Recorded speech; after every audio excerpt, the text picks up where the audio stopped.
Hello, welcome to Two Moons and a Microphone. My name is Tanya Scott Thomas. I love fantasy, but I keep it real. And this second season of Two Moons and a Microphone is sponsored by House Bar. House Bar is the bottle shop remixed for adventurous drinkers, foodies, and home entertainers. House Bar is here to help you gather well, live fully, and celebrate intentionally. Thank you, House Bar. So tonight I am so excited. We are counting down to Black Fae Day, which is this Saturday. And I have the magical founder of Black Fae Day, Jasmine La Fleur. Welcome to Two Moons and a Microphone, Jasmine. Hello, I'm so happy to be here. Thanks for having me at Two Moons and a Microphone. I've been listening at my leisure when I can, and I'm excited to be here. Oh, wow. Thank you so much. I always feel like I'm speaking to the void sometimes, but that's very touching. I'm so excited. So I started my first show last year talking about cosplay and Black Fae Day. So this is just a wonderful full circle moment to have you here to talk to you and for you to tell us about Black Fae Day. So why don't you kick it off with telling us how you started Black Fae Day? How did it all get started?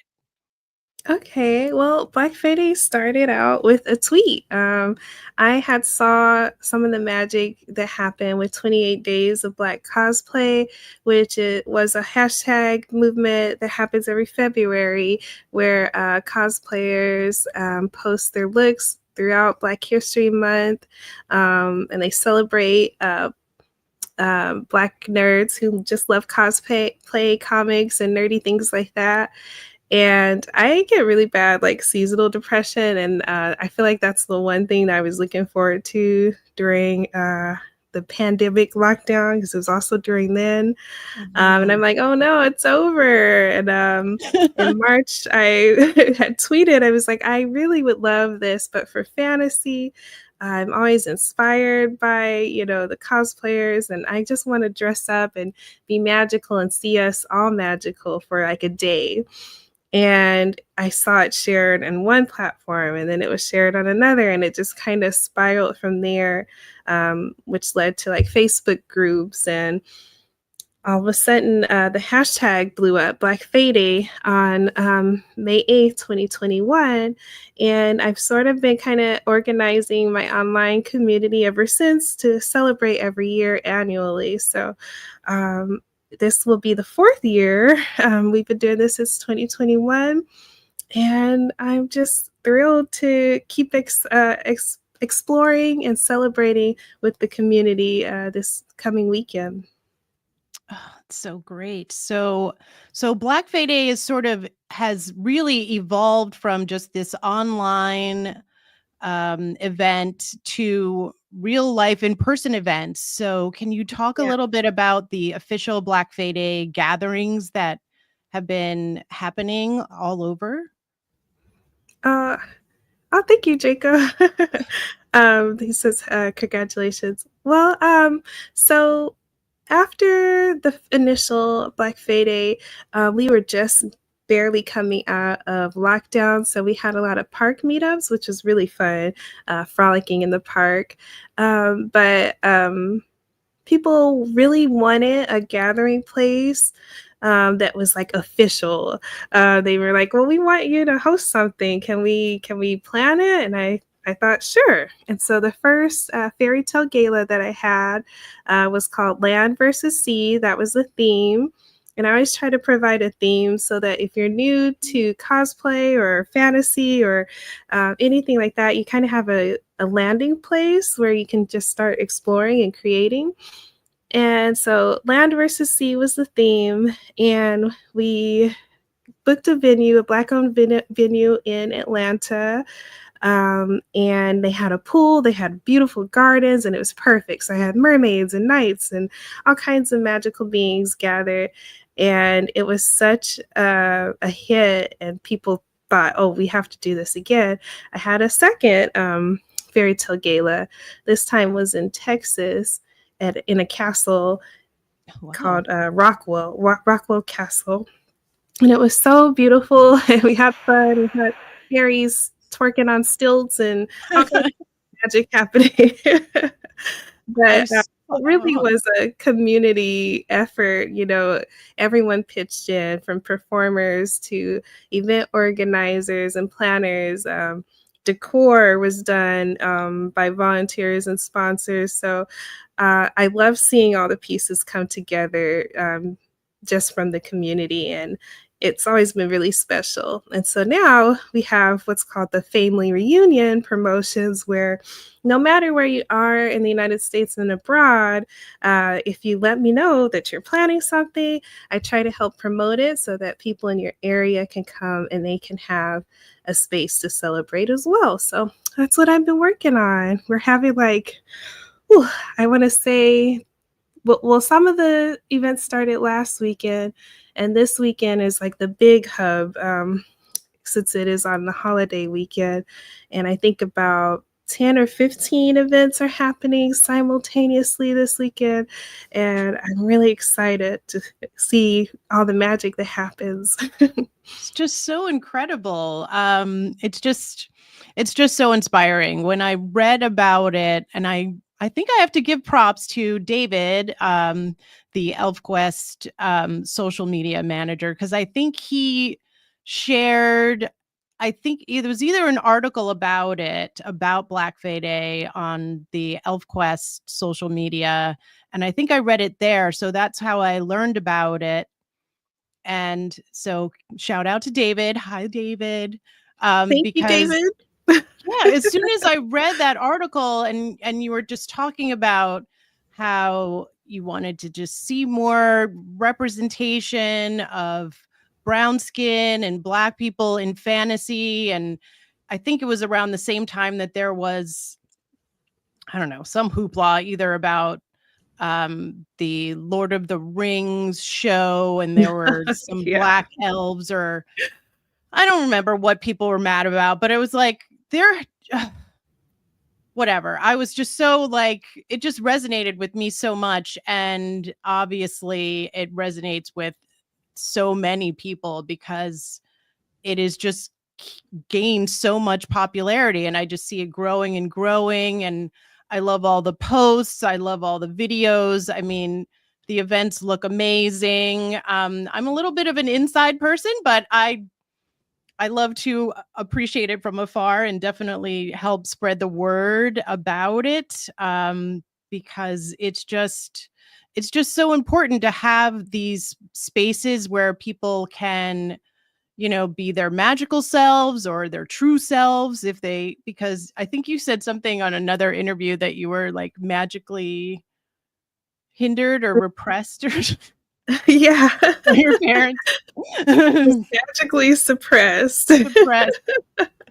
Yeah, I grew up during, satanic panic era, in the 90s. And, things like Harry Potter and Pokemon were banned in my house, and it was a matter of your salvation. They were very concerned that their children were being exposed to things that were not grounded in their faith. So it was a harsh time for a kid that wanted to skip around and chase unicorns and, make believe that, a wizard gave me his favorite book. So I had to kind of, yeah, like suppress that side of me. And then also, growing up, as a Black girl, sometimes people look at you crazy if you tell them that you love princesses and fairy tales and, you want to be Rapunzel. They're like, well, you got Afro hair, girl. I don't think you could be Rapunzel. So I feel when I say I was magically, suppressed, that's kind of what it was. All that magic and imagination, I kind of had to keep to myself. Um, and eventually I, got to explore on my own and return to that wonder and excitement I had about the world. Wow. Yeah, that's great. So this is a great segue into ElfQuest, because I always talk about ElfQuest. This is an ElfQuest fan podcast. So what is your ElfQuest story, if you have one? And I do you do have a have favorite character? one. Do I have a favorite? They're all so cute. How do you pick? Um, so I stumbled onto ElfQuest in college, and college in the early 2000s. Yeah, whatever. But Nice. I know if any of my library kids are watching, they're probably like, "Ah, you're so old." But anyway, yeah, I stumbled onto ElfQuest in college. A friend of mine, well, actually, we were dating. His dad had a lot of old comics, and it was like a treasure trove of all kinds of cool stuff.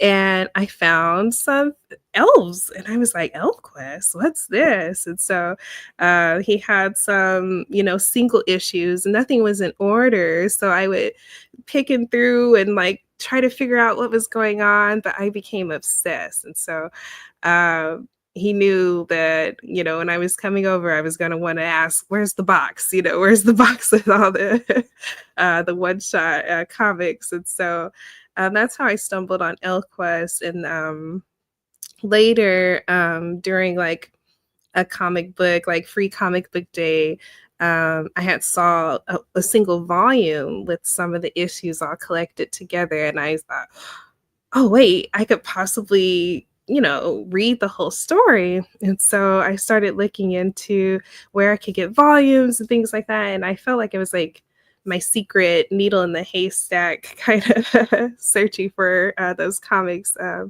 back then. But now, especially being a library worker, I get to read a lot of ElfQuest in my free time. I use the Hoopla app right now where they have all the digital issues. And Oh, right now, I've started over from the beginning, and I'm right where I feel like the elf tribe kind of splits. There's like a two spear. If you oh remember two, yeah, yeah, I'm in drama. that era. Oh my gosh, so much drama. And so I'm reading it a little slow because I just love looking at Wendy's art. I mean, it's beautiful, beautiful, beautiful. And I think it's one of the few comics where I have to just look at it first, like all the pages and all the art, and then I have to go back and read it for the dialogue. Because if I try to read and watch at the same time, sometimes I get lost in everything that's drawn, all the imagery and all the expressions. Oh my gosh, they have the most expressive faces. Then I'll kind of forget where I was. Like, okay, wait, what were we talking about? So I love that I have allowed myself to just enjoy the art, enjoy the story, and kind of take it at my own pace. But the other day, I have a coworker, and we bonded over ElfQuest because we both bought the 45th anniversary tea. Oh And I yay! came to work one day, and I was like, oh, I know that shirt. Oh my Hey. gosh! So that was really cute to discover other adults that love ElfQuest. So I've been enjoying it. Oh, that's awesome. Oh, I love it. I can totally relate to getting immersed in the story and the art. Yvette, I think I have one panel because this always makes me think of like Black Fae Day and Black Joy and just beautiful brown elves just dancing and having a wonderful time. So everybody should like, if you're new to ElfQuest, this is just one panel from the original quest, which you can get from Dark Horse Comics right now. I There's a love new that. colored edition that is fabulous. And book 2 is coming out later this month. So check your local comic book stores and check it out. Get Yes. immersed. It'll make you happy. It will That's make all you I'm saying. so happy and get caught up. Go to your local library. We'll help you. Yes, when I interviewed Kara O'Neill, who is the VP of marketing for Dark Horse, and she said that they were working on a lot of promotions with libraries with these new editions that I have back here. Ooh. So I'm going to be checking back in with her this year to see how that's going. Hopefully, it's great. Yes, So did you hopefully. have a favorite character? Do you have a favorite ElfQuest character, or Are you gonna make me choose? I Oh can't my choose. I gosh. love just about all of them, but Who? Oh my gosh. Can I really? It has to be Cutter though. It has to be Cutter. I mean, he is the hero, so He's the I'm hero. not mad at that. And I I love love him. little Suntop. Suntop's so cute. Ah, it's like the little blonde baby. Yes. Yeah, so cute. But Cutter, yeah, I really feel for him all the time. I have so much empathy for him. He has to make such tough choices, and I love how strong-willed he is. He still, no matter what, stays true to himself, and I wanna be like Cutter. Yes, he's an admirable character. He does try to Yeah, do what's right, and he's taken on all this responsibility at such a young age. So I yeah, can identify with that definitely.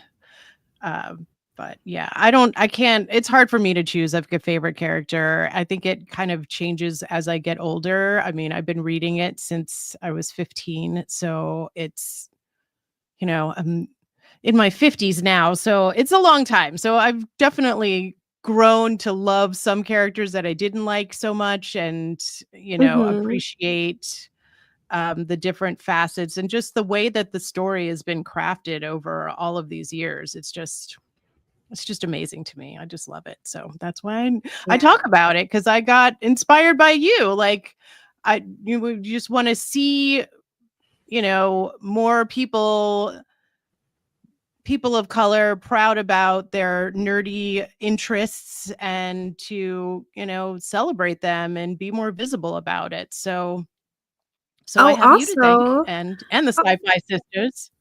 you're Obviously, so the Sci-Fi welcome. Sisters. Oh, thank you. Oh, so And that's such a huge thing to hear, and it's very humbling to be in a position where, I can speak about my dreams and, people are so supportive that they start to come true. There's something amazing about this experience, and I pinch myself daily, trying to just process it all. But one little thing I wanted to mention more about ElfQuest, it was the first time I saw brown elves because they were always so fair skinned and beautiful and, blonde like Zelda and, things like that. But yeah, ElfQuest was the first time I saw a brown elf and it was Lita.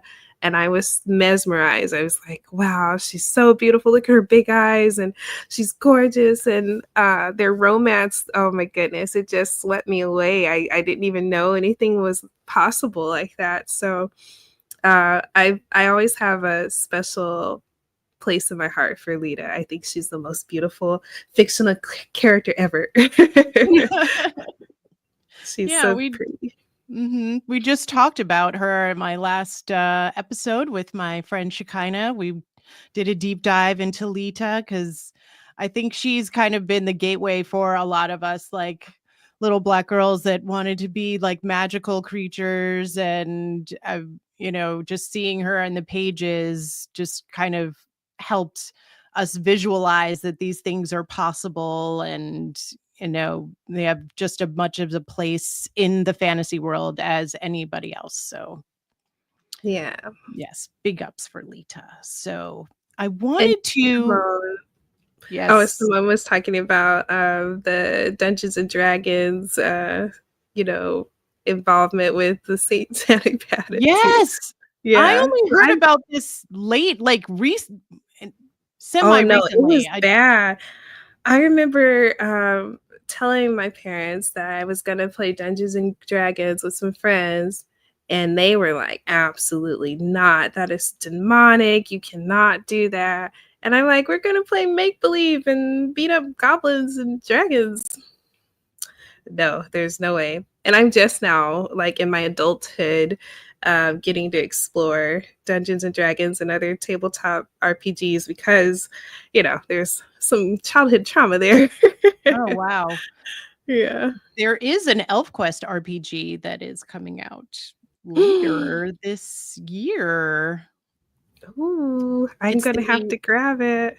yeah, I think it's like the people in the chat can help me. I think it's the 20th anniversary or maybe 40th. I can't remember. I'm blanking right now, but yeah, I never played RPGs, but I was lucky that my parents weren't very restrictive in terms of my wild fantasy life because I kind of grew up mostly an only child. So my like everything was make believe. Like Mhm. coming down from my bedroom to the like kitchen was like traveling through some magical realm. Like I was making crowns for myself from a very early age. And then real life kind of came in and, beat me down a little bit. But now I get to celebrate because, it's important to have these outlets. As you were Absolutely. saying, this like importance of having play, especially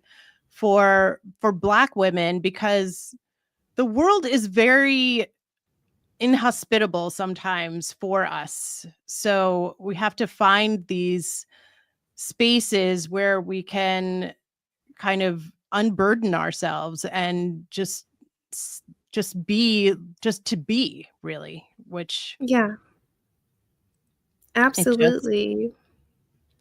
mhm. And I feel like you said, every moment should feel whimsical and every moment should feel like magic. And um, I credit my inner child for so much that brings me joy. And I feel like when we tap into that, it makes a lot of the things that are challenging in life just a little bit easier because you can refill your cup by playing and connecting with people that in such an innocent way that it really kind of pushes aside the woes of the world for a little bit and your empathy grows. I feel like just in this experience, my empathy has grown tremendously for people and their experiences. Mm. Oh, definitely. Empathy is very important. I think that we need a lot more empathy in our society. And I think reading helps you develop those skills and helps you build empathy because you can see other characters, you can get a sense of what they're going through, something that you're not familiar with, in a really safe way that is at your pace. Mhm. Thank you, Draco Dawn Stars, Natalie. 40th anniversary of the box set of the ElfQuest RPG. Yes, I think they are going to be selling it in stores as well. There was a Kickstarter last year. It was wildly successful.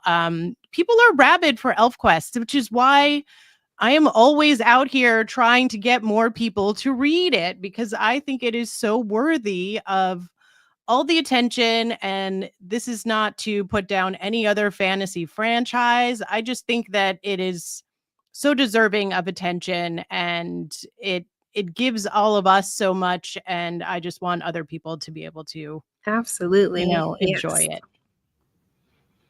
Tanya's out in these streets for ElfQuest. Yeah. Yes, me too. So Me too. I think they probably get sick of me like typing in the comments and post. I think that's how I got on the first ElfQuest podcast because I just kept commenting all the time and like posting pictures of myself in like the shirts and like with my new comic Yeah. book. And they were just like, okay, someone's got to talk to this girl because I she's got love a lot it. to say. It's So so wonderful. And it's always like a shock when I see they posted something about Black Fae. I'm like, oh, fangirling. It's such a crazy, crazy thing to happen. Oh my gosh.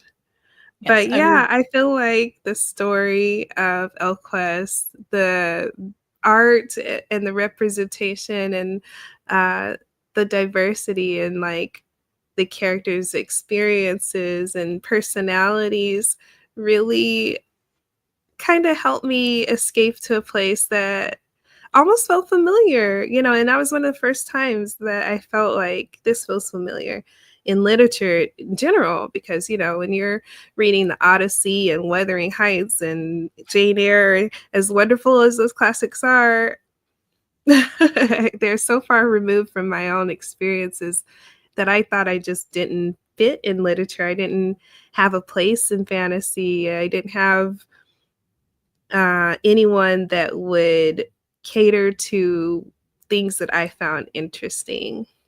And I think that's why representation is such a big part of our pillars of fantasy.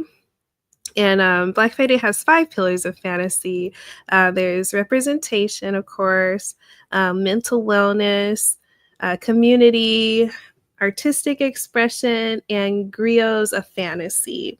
And basically, we want to be committed to not only participating in fantasy, but also as the creators, as people who use it as a mode of healthy reprieve. And I just feel like it's a holistic view of what fantasy means to me and so many other people. Absolutely. Yes. So this year's theme for Black Fae Day is flora and fauna. Mhm. Can you tell me a little bit about how did you come up with, how did you pick that for this year's theme? I picked that for this year's theme because a big, I think, part of fantasy is the setting, and a lot of times the setting is within nature. And so I chose a nature theme, flora and fauna, um, so that people could really kind of expand on what kind of plants and animals are in their fantasy world. And in the past, we've seen whole people that look like a tree that sprung to life, or people who have wings as big as their bodies. And I thought it would be really cool to expand on that and to see what the community creates. So that's why I chose the theme today, flora and fauna. Yeah. As soon as I saw that as the theme, I got this image of Minnie Riperton. She had the baby's breath, and she's like, I think it's an album cover, and she's like sitting next to a lion. And I'm like, that is what I want to do. That is my inspiration for this year. And I think I was watching also this documentary. I think it was on like Sly and the Family Stone, like Black Genius. Yeah, And they're talking about Minnie Riperton and how like she didn't fit into the like so-called image of like what a like R&B singer should be. And she's just got this magical voice. And I just wanted to like honor her with my little costume. I mean, I am not a deep full on cosplayer, but I definitely love dressing up and um playing a little bit of make believe. So that was like my inspiration for this year, and I can't yeah, wait to see what other people are going to do.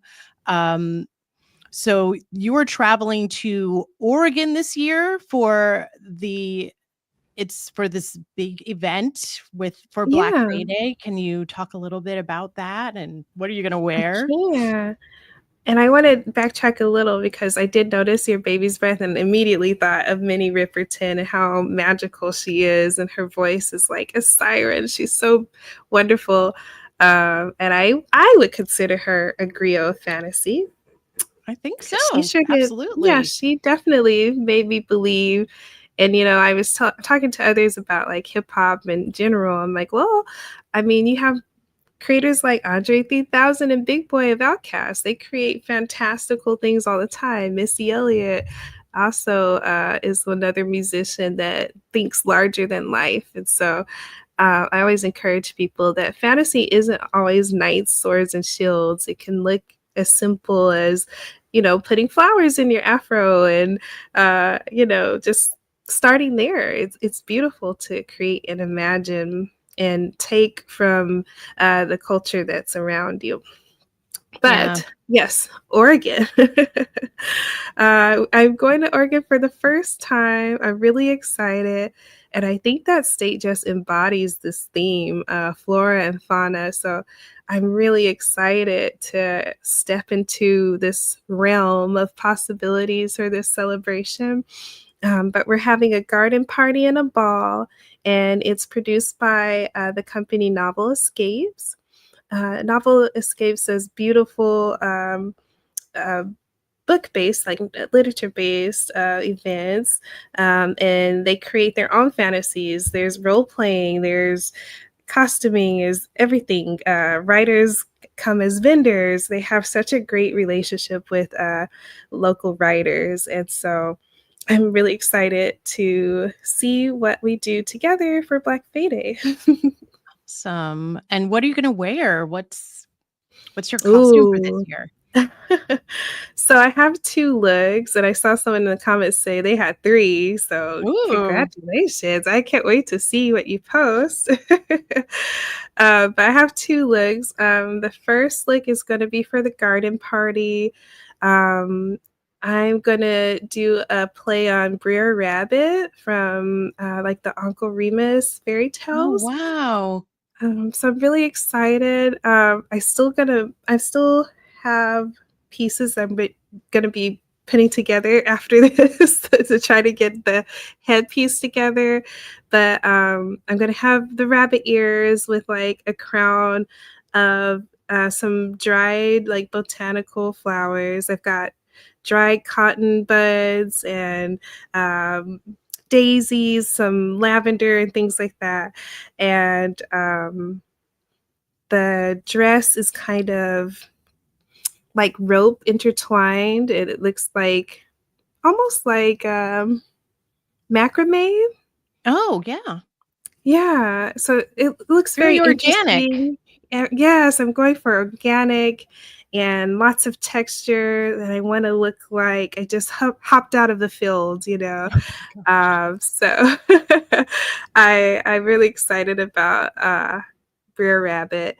And then for the ball, I'm going full glam in a really beautiful ball gown that's made of like velvet. I didn't know the material was velvet until it came in. I was like, oh my gosh. But it's okay. It's Oregon. It's really cool there right now. I'd be dying if I was wearing it in Florida. But it looks really pretty and rich, and I hope that it complements all the beauty around me during the ball. So I'm excited. Oh, and I just got done doing my hair. It's like, I don't know if you can see the texture, but it's like a rope type braid, Oh, and yes, it I've seen those. transitions, They're so yeah, pretty. from green to this really pretty blue. So I'm trying to get this Pacific coastal look going. Did you do that yourself? I did. It took Oh, forever. I'm wow. still working on it.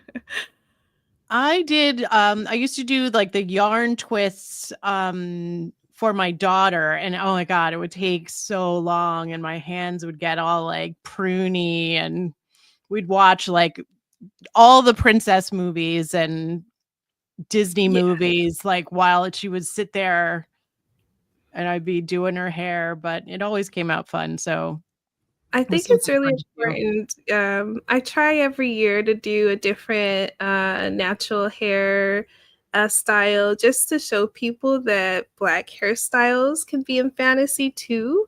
You don't have to have bone straight hair, even though that's beautiful. But you can have intricate braids, you can have an afro, you can have locks, And I've done everything from Fulani braids to bubble braids, which look like a bunch of little bubbles, which is really fun. And this year, I don't know what these are called, but I saw like one TikTok tutorial and I was like, I could do it. But it's just 2-strand twists. You get two for a single column, and the smaller of the pair you kind of wrap around the bigger one. So it looks very intricate, but it's pretty simple. It just takes a while. Neat. It looks amazing. Your costumes sound so great. I cannot wait to see them. Were you did you do cosplay before you came up with Black Fae Day, or did you just kind of fall into it? I never would have had the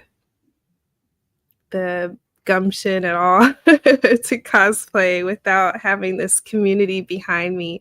I always wanted to cosplay, and that's why I was such a huge fan of 28 Days of Black Cosplay. I loved posting and sharing all my favorite cosplayers' looks. And I have such a huge respect for cosplayers because they're so creative. I mean, I cannot believe some of the builds that these people come up with. But I never thought I would have any of those skills. I still put things together with hot glue. But it was the encouragement of this community that made me say, okay, I think I could dress up, maybe just this once. And once turned into twice, and so on and so forth. So I've never was a costumer before, and I don't consider myself a cosplayer yet because I still want to build some skills, but I do love the feeling of being in character or being in a costume. It just, I don't know, it feels great to be seen that way. Hmm. I think that your looks are beautiful. Every one that I've seen, I've just you don't you look as if you were just born to do it, and you just look so effortless when you are in the costumes. The costumes just look so wonderfully put together and thought out. I think I have a photo. I think you did a fairy story time, and Yeah. I did this look for a story time for a book called Lily's Dream by B. Jackson. And I did a story time for it as a librarian, a fairy librarian. And so I really loved putting together this look, and I took those photos in a local bookstore. And it was just so fun to go into the bookstore and see people look, oh, there's a fairy in the bookstore. But it was such a fun little excursion I took. I just love the commitment. I'm not quite there yet. I wish I had like a whole like photographer and full costumes to like do it, but I'm going to do this Hey, cuz this is where you I absolutely can. I twisted my own hair. I bought glasses and a halo crown on Amazon. Um, the props are the environment really, and that was shot on an iPhone. So you absolutely can do that. It All right. doesn't really take a whole lot. The dress I got from Amazon too. You just gotta know some little search terms. And you can find what you need to find. This one was like prom cloak dress or something like that. So it just takes a little creativity. You can definitely do something like this.